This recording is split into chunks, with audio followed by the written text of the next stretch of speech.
Hello and welcome back to Darts Now, and this is the preview for the 2023 Players' Championship final. It is the curtain raiser for the World Championship in a few weeks' time, the penultimate tournament before then. We're only fresh off the Grand Slam a few days ago where Luke Humphries picked up his second major trophy, but that'll be in the back of his mind now, all focused on Minehead in the next few days, and we will be there, as always, bringing you the latest up-to-date content and player reaction from Minehead. And first thing to mention about this is that there are some notable absences. The World Match Play champion Nathan Aspinall will not be there. He did not do enough on the floor to qualify. If you didn't know, to qualify for this tournament is based on the how much money you've earned in the 30 Players Championship events leading up to this. Nathan Aspinall did not do enough to get into the top 64 of that 12-month order of merit. Also, Peter Wright, the newly crowned European champion, also did not do enough. So there's some huge absences there. Also, guys like Alan Suter, he's not there as well. Guys like Mensah Suljovic is another absentee from this event, but there are some big names here, and there are some big ties as well. So if we just get up these ties that we've got there, let's get me on the other side. In fact, let's just get rid of me so you can see everything all together. How do you get rid of me? You don't want to see me. Okay, I'm staying. So this is what we've got. I mean, the tie that I'm looking forward to there, Chris Dolby, Raymond van Barneveld. You've got two people who, Chris Dolby's got a huge future in this game. Raymond van Barneveld, we all know what he's done in the game. 5-time champion of the world, Grand Slam champion as well, Premier League champion as well. They've both done okay on the tour this year. Similar in the seedings, Chris Dolby 29, Raymond van Barneveld 36. In the first round, it is first to six legs, best of 11. You expect Chris Dolby to come through this, but Raymond van Barneveld, he can turn up and put in a ton plus averages. He's got that top performance in him still. And Chris Dolby, he's not done fantastic this year. I mean, it's been a bit of a breakout year on the TV in terms of winning the Masters, getting in the Premier League as a full-time competitor. Had a big win over Michael van Gerwen in the quarterfinals of the World Grand Prix to make it to the semi-finals, but he only squeaked in the European Championships. He only squeaked into the World Grand Prix, and 29 on the seedings for this event. He would have expected a little bit more of himself there. Just looking at some other ties as well. Gerwyn Price is the number one seed, faces Ricky Evans, squeaks in on the final day. Ricky Evans.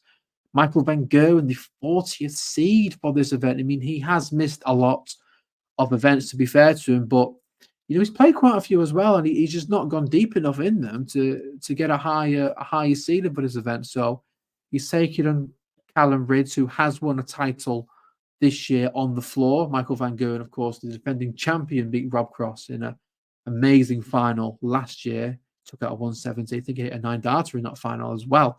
And if we look on the other half of the draw, and we're going to have to move me out of the way to get to it.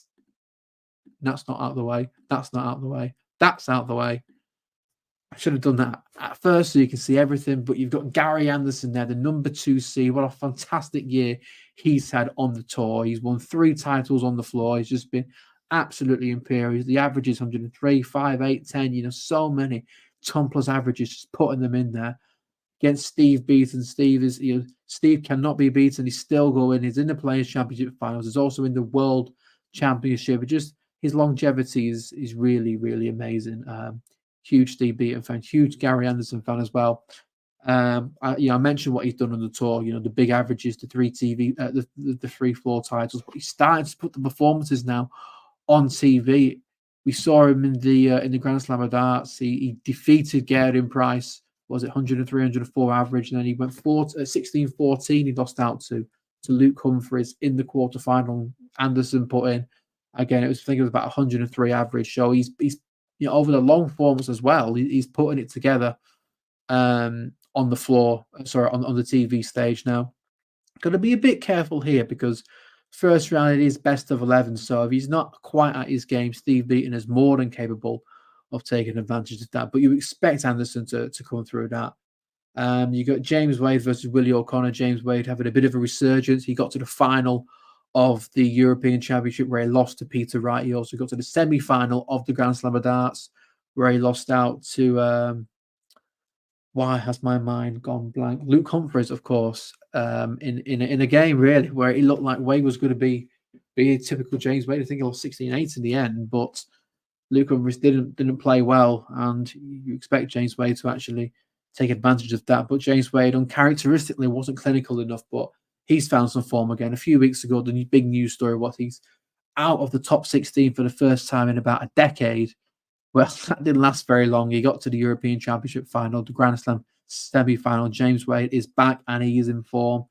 Just looking down that list, you've got an interesting one, Damon Hetzer and Julian Van Dongen. Damon Hetzer, he's I think questions have been asked of him on television, but yeah, I think he's putting that to one side now. He made the quarterfinal of the World Match Play. He also did the same against at the Grand Slam of Darts. He beat Michael van Gerwen actually in the last 16 of the Grand Slams. So really disappointing there from Michael van Gerwen. But Damon Hatter played actually fantastically well.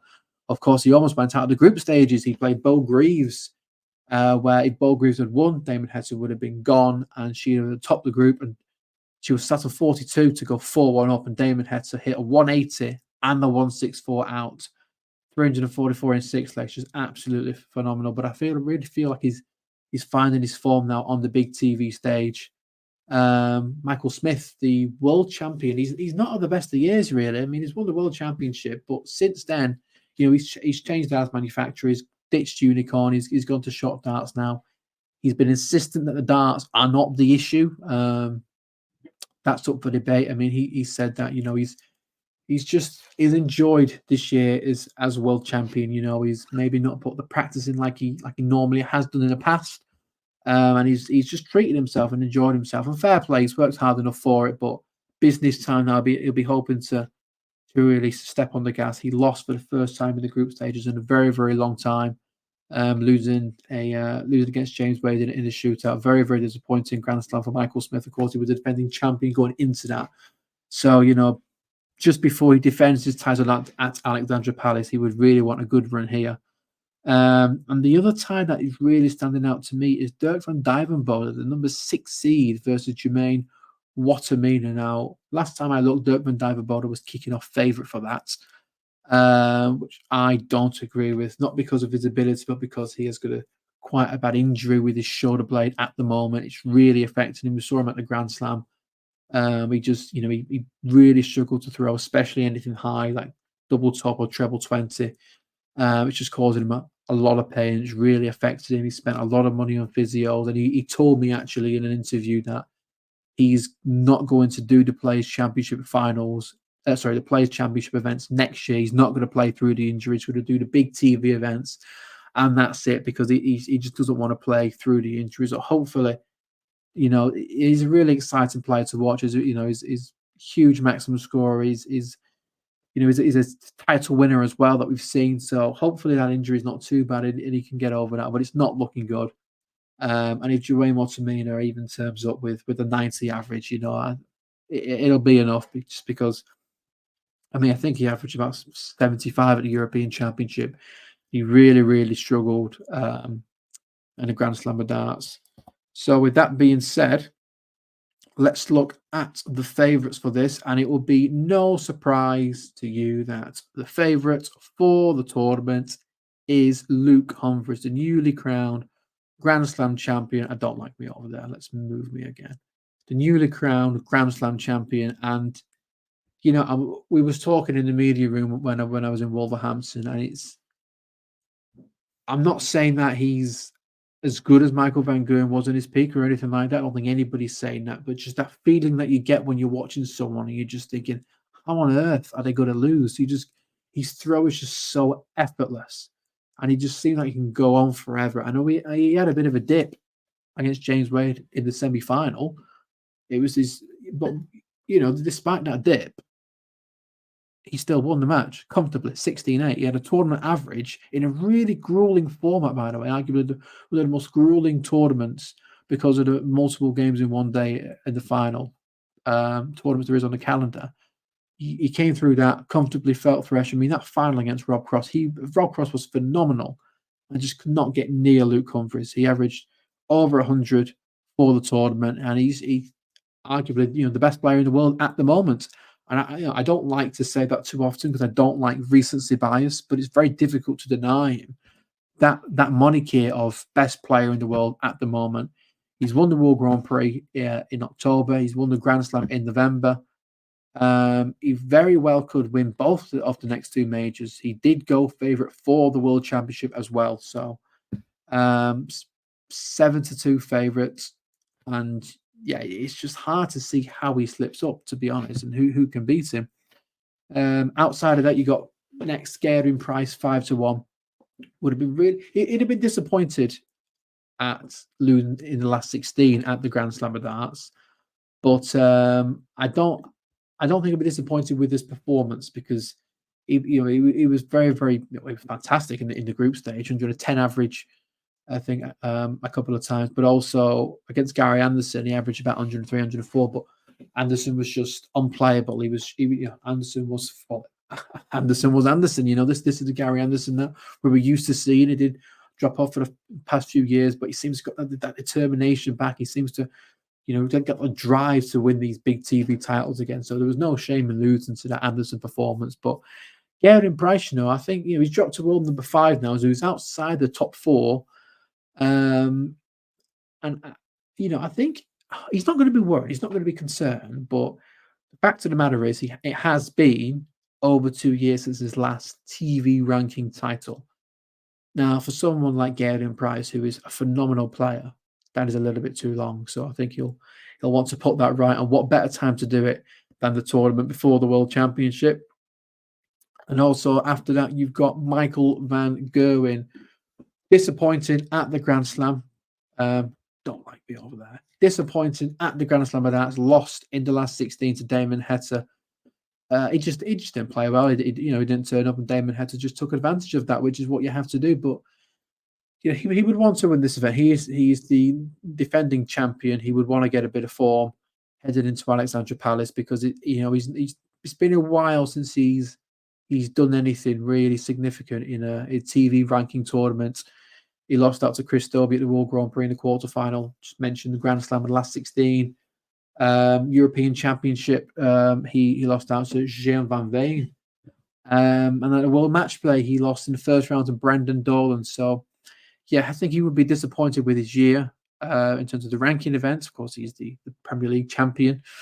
But yeah, I think he would really want to lay down a marker before Alexandra Palace. And then you go to a few of the outsiders among the favourites, Michael Smith and Rob Cross and Gary Anderson, all three of them at 14-1. Michael Smith needs something. He needs to find something just to get that confidence back, because I'm not sure the confidence is there. I don't think the confidence is there in the new darts, despite what he says.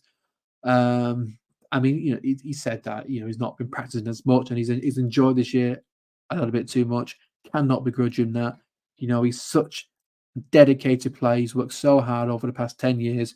You win the Grand Slam, you win the World Championship. Yes, enjoy it, but business end of the year now. He came up short in the Grand Slam defending that title, losing in the group stages. He would not want to have the same embarrassment at the World Championship, and you need to get some confidence heading into that. So he needs a good run. I think it's important for him. And yeah, he just needs to get comfortable with the darts. I mean, some people switch darts and they become very comfortable very, very quickly. Chris Dobie switched darts. He's changed the target and he's settled with them very, very quickly. He used actually another new set of target darts at the Grand Slam of Darts and they flew really well. But yeah, Michael Smith, I'm not 100% sure these darts are going the way he would like them so far. Then you've got Rob Cross, who you take away his Grand Slam run to the final. He's been playing a very, very good year. He's won on the Euro Tour as well, which was a bit of a hoodoo for him, and he's got that out of the way with.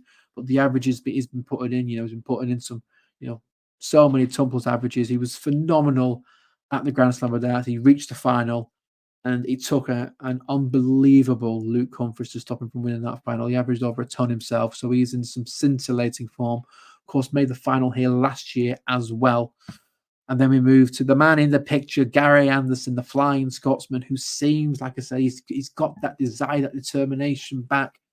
He's been doing it on the floor all year. He's been putting in so many huge averages. He's won 3 titles, but he's doing it on the television now. That is the main difference. And anybody who comes in front of him, I really, really fear for them because Anderson is back to win things. He's here to win things. I mean, he was at the World Match Play. He took an unbelievable Daryl Gurney to dump him out of that. He came up short at the World Grand Prix, but he doesn't like that format. He's very vocal about that. So he's a huge danger um, in this tournament, as he is in any tournament at the moment. I just hope he sticks with the front weighted darts that has been throwing those, have been producing the titles, that have been producing the big averages. He did say that he actually threw with a straight barrel darts for the first time in a while at the Grand Slam, but he stuck with the front weighted darts and they're just flying absolutely brilliantly. And I put three more down there. You got Damon Heta at 33-1, who like I said, I think there's been questions over him in TV big ranking events, but I think he's putting that aside. He had got to the quarterfinal of the Grand Slam of Darts, got to the quarterfinal of the World Match Play. He seems to be playing better, more comfortably on the big stage now. He's having a bit more fun, bit of banter with the crowd, which I think helps settles him. 33-1, I think is a decent price for him. And then we get James Wade and Stephen Bunting at 40-1. Both made the final four of the Grand Slam. Very, very difficult tournament. James Wade has got his form back. He's not producing the big numbers. And he actually said that he's not been very happy with how he was playing in Wolverhampton. But, James Wade is James Wade. In fact, he said that himself. James Wade is James Wade, and he does what James Wade does. And he just finds a way. He finds a way to punish players. Statistically, he's the best finisher on tour this year, and that is his bread and butter. And if he can get that finishing going, it deserted him against Luke Humphries, and that's what ultimately cost him. But if he can get that finishing going like it's been going all year round, then he's a serious danger for this tournament. And I think 40-1 is quite a long price considering. And Stephen Bunting, we've been saying it for about 3-4 months now. He's gone to 18 gram darts from 12 gram darts, and he's just flying phenomenally well. He's got a lot more control, I think, over the dart in terms of how it sits in the board and how he can follow it. But you watch him on stage, you listen to him in post-match interviews, the confidence is just oozing out of Stephen Bunting. He'd been disappointed to lose against Rob Cross in his semi-finals of the Grand Slam, but Rob Cross had a phenomenal tournament and he played really, really well himself. So there's no shame in losing there. But yeah, Stephen Bunting is incredible. To get out of the group, he had a straight shootout with Peter Wright, and he came through that, held his nerve, and Peter's not in this tournament, so it's not the easiest it's to qualify for. You can become unstuck if you don't focus. But yeah, Stephen Bunting is, I think, out of all the time in his career, apart from maybe when he first joined from the BDO, if he's going to make a final, if he's going to win something big on TV, this is the time to do it. But those are the outright favourites. Now, my prediction is, and I'm not going to shock anyone by saying this, Luke Humphries. I don't like recency bias. I said it before. I don't like jumping on the bandwagon, but with Luke Humphries, I make an exception. He is just so good. He's 28 years old. His throw is so effortless. He's a huge power scorer, great finisher, great under pressure. I'm not actually sure what his weakness is. I mean, he's got the odd off game still, but he wins with those off. Michael van Gerwen at his peak, Phil Taylor at his peak had those off games, but you don't remember them because they still won with them. That is what Luke Humphries is doing as well. You looked at the semi-final against James Wade, did not play anywhere near like he can, and he still won with it. He's the World Grand Prix champion, he's a Grand Slam champion, and after that Grand Slam victory, I asked him, sort of what would you be happy with in your career? And he said, well, I want to stand here in 20 years' time with 10, 15 majors. And I'm like, Luke, you're going to have about 40 majors if you carry on. I genuinely think, and I'm not one to react too quickly, so I am going to put my neck on the line with this. I genuinely think Luke Humphries could finish his career with countless majors, with multiple 5, 6 world championships, definitely world number one. And he could go down, huge statement this, I know, he could go down as the second greatest English player of all time after Phil Taylor. I really, really believe that. And I know that I'm making a really, really early call, but bookmark this and come back to it in 2 decades' time. Luke Humphries really could be a top 5 of all time player. I believe he's that good. And I think it's going to take something really, really unfortunate to stop that and to halt that, because he's just, he's an unbelievable player. And we look back at 2012 as the turning point for Michael van Gerwen. We will look back at 2023 for the turning point of cool hand Luke Humphries. He is fantastically well. And he will probably, I got a sneaking feeling, my sources have told me, he's probably going to get in the Premier League this year. But there we are. That is my preview for the Players' Championship finals. We will be in my head bringing you all the latest news, all the latest reaction, post-match interviews from the players reacting there, and of course the lead up to Alexandra Palace. Do keep an eye on our YouTube. Do keep an eye on our Twitter on the lead up to Ali Palace, because we have a giveaway or 2 or 3 or 4. We have a mega giveaway. It is huge. You do not want to miss it, and we're going to be producing loads of content leading up to the World Championship and beyond. So do stay tuned, and thank you all for watching. Stay tuned, guys.